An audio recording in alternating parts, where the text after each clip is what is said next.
The vote on Rwanda tonight, this time in the Lords, it should give us a clue as to how difficult they could make life for the government's Rwanda bill. And Westminster's waking up to the possibility of a Donald Trump presidency. But what should we expect? Well, based on some of his recent campaign appearances, it's not easy to predict.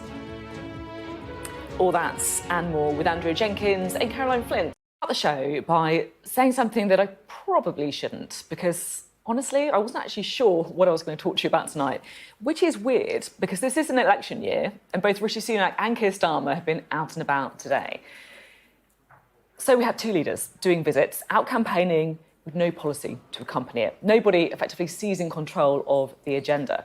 And I guess that's what happens when you don't have any money to actually spend. But when I thought about it a bit more, I realised that something big has happened today, something potentially very significant. Because today is the day when Labour decided to lean into the culture wars. Keir Starmer made a speech where he said he was on the side of the National Trust and the Royal National Lifeboat Institution. Now, the Conservatives have criticised the National Trust for lecturing on net zero and pursuing identity politics.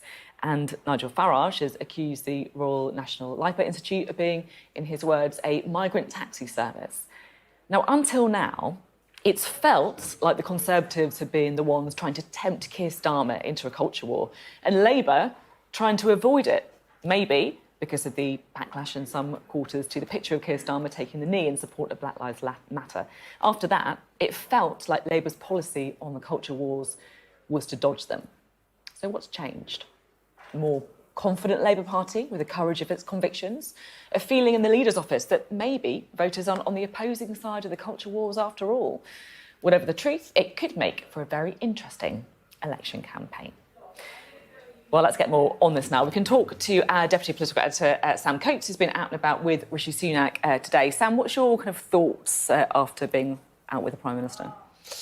Well,